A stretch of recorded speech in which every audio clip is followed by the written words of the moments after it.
और दूसरा ये कि इस तरफ लेक है, वहाँ स्केटिंग का एरिया है। और यहाँ रात को मैंने गाड़ी खड़ी कर दी थी, गाड़ी जम गई है, बट मैंने इस तरह किया था कि अपनी जो गाड़ी की जो विंड स्क्रीन है इसके ऊपर मैंने ये शीट डाल दी थी, ताकि जो विंड स्क्रीन है एटलीस्ट वो तो जमे ना। और विंटर एक्टिविटीज़ मैं आपको वहाँ जाके दिखाता हूँ कि यहाँ कौन कौन सी हैं। बाकी ये स्कीइंग वगैरह इस तरह की चीज़ें तो हम नहीं करेंगे, क्योंकि ये तो ऑलरेडी हमारे जहाँ से हम आए हैं यावले से वहाँ भी ऑलरेडी हैं।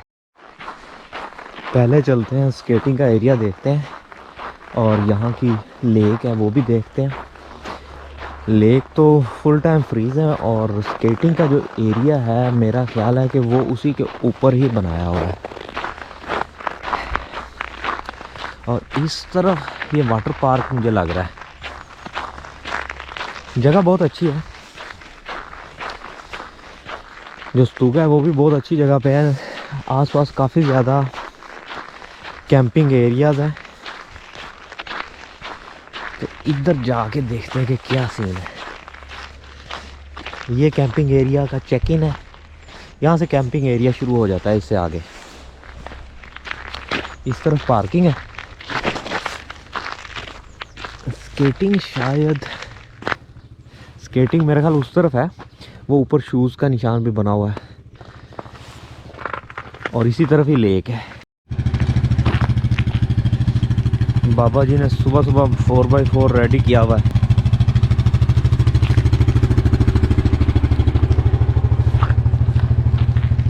ये एक्चुअली एक लेक है जो फ्रोज़न हुई है, उसके ऊपर जो है वो स्केटिंग का एरिया बनाया हुआ है क्लीन करके, और मेरे ख्याल पानी उसके ऊपर फेंका होगा और वो जम गया है। और इस तरफ है वाटर पार्क। अभी क्योंकि सुबह सुबह का टाइम है तो कोई ज़्यादा लोग नहीं है, बिल्कुल मैंने एक लड़की जा रही है स्केटिंग करती हुई। शाम को आएंगे या दोपहर को डॉग स्लाइडिंग करने के बाद तो फिर देखते हैं। अच्छा, मैं नोट कर रहा हूँ कि यहाँ जो स्नो है वो ज़्यादा है एज़ कम्पेयर टू हमारे एरिया से।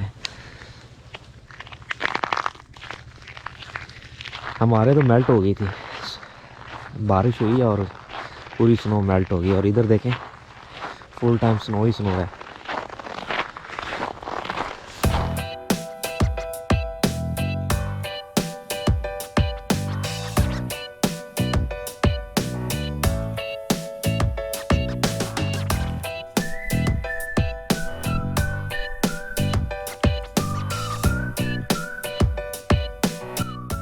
पार्किंग यहाँ फ्री है, लेकिन जो ज़ू है वहाँ मेरे ख्याल पार्किंग आपको लेनी पड़ती है। पर डे की पार्किंग वहाँ 60 करोड़ की है। बट अगर जब आप ये एक्टिविटीज़ करने आते हैं तो यहाँ काफ़ी ज़्यादा पार्किंग है जो फ्री है। और दूसरा ये कि यहाँ लोकल ट्रांसपोर्ट भी आती है। अब मुझे नहीं पता बस कौन सी आती है, बट अभी मैंने देखी ये पीछे बस आ रही है। ये ओशा से और मोरा से जो है बसेस आती हैं यहाँ। लोग आना स्टार्ट हो गए हैं, हम लोग सुबह सुबह ही पहुँच गए थे।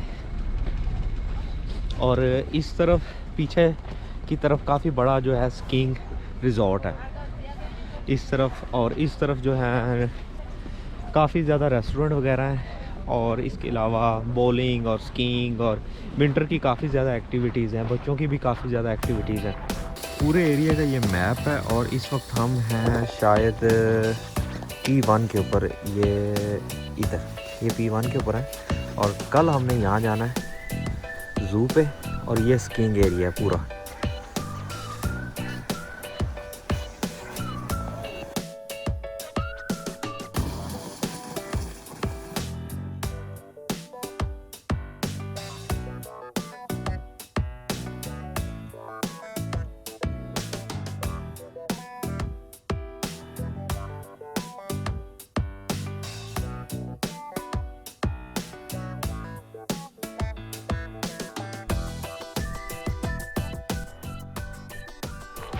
मुझे लग रहा था कि स्नो स्कूटर की जो एक्टिविटी है वो किसी ने बुक नहीं की हुई, लेकिन अभी लोग आना शुरू हो गए हैं। इधर देखो जी। Far away to the last one. You maybe have questions for me. My name is Björn. For me it's easy, but I know what problem you have if you never have done this.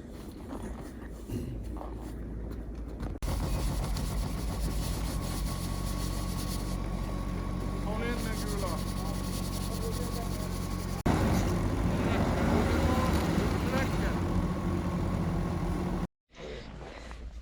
हमारी बारी आ गई है और अभी जो tour गया इसके बाद हमारी बारी है।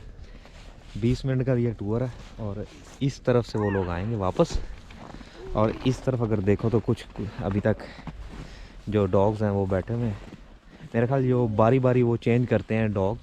अब जो वापस आएंगे उसके बाद डॉग्स को चेंज करेंगे, न्यू डॉग जो हैं उनको वैगन के आगे लगाएंगे। और इस तरफ ये खाना बनाया हुआ उनका, पानी के अंदर खाना डाला हुआ है। वापस आके खाना भी खाएंगे कुत्ते और पानी भी पिएंगे।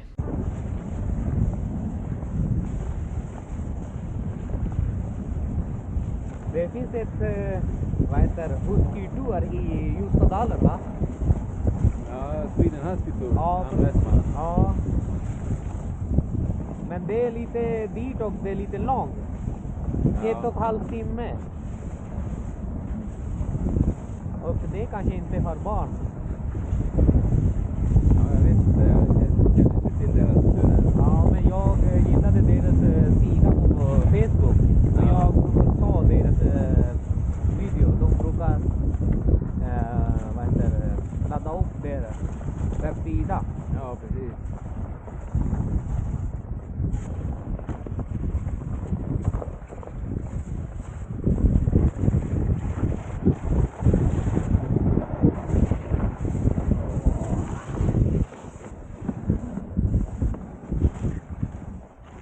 तो अब हम चलते हैं जहाँ मैंने आपको सुबह दिखाया था वो स्केटिंग का एरिया। अब वहाँ जाते हैं। उससे पहले मे बी कुछ कॉफ़ी शॉफ़ी पीते हैं, क्योंकि सुबह से ही हम निकले हुए हैं और सर्दी हमें फुल टाइम अब लगने लग गई है।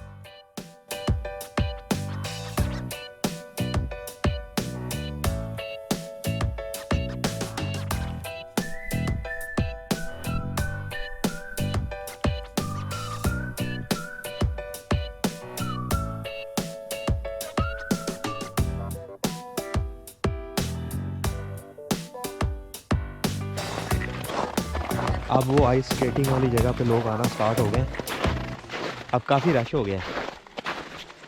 और उस तरफ मैंने देखा है कि कुछ लोग स्कूटर भी चला रहे हैं। ये जितना भी एरिया ये आपको स्नो वाला नज़र आ रहा है, ये एक्चुअली एक लेक है जो कि सर्दी की वजह से फ्रोज़न हो चुकी है, और इसके ऊपर फिर बनाया गया है आइस स्केटिंग के लिए। आज मौसम ने तो बिल्कुल ही ना अखीर कर दिया यार, बहुत ज़बरदस्त मौसम है। हवा भी नहीं है और देखें फुल टाइम सूरज निकला हुआ है, और बादल शादल कुछ कोई सीन नहीं है ऐसा वैसा।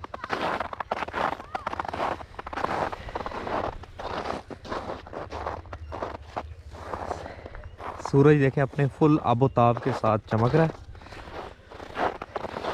काफ़ी ज़्यादा लोग हैं। ये मैं देख रहा था जो ट्रैक है ये 2 किलोमीटर का भी है, 5 किलोमीटर का भी है, 10 किलोमीटर का भी है। और फिर हमारे पास स्केटिंग शूज़ नहीं है तो हम तो नहीं कर सकते।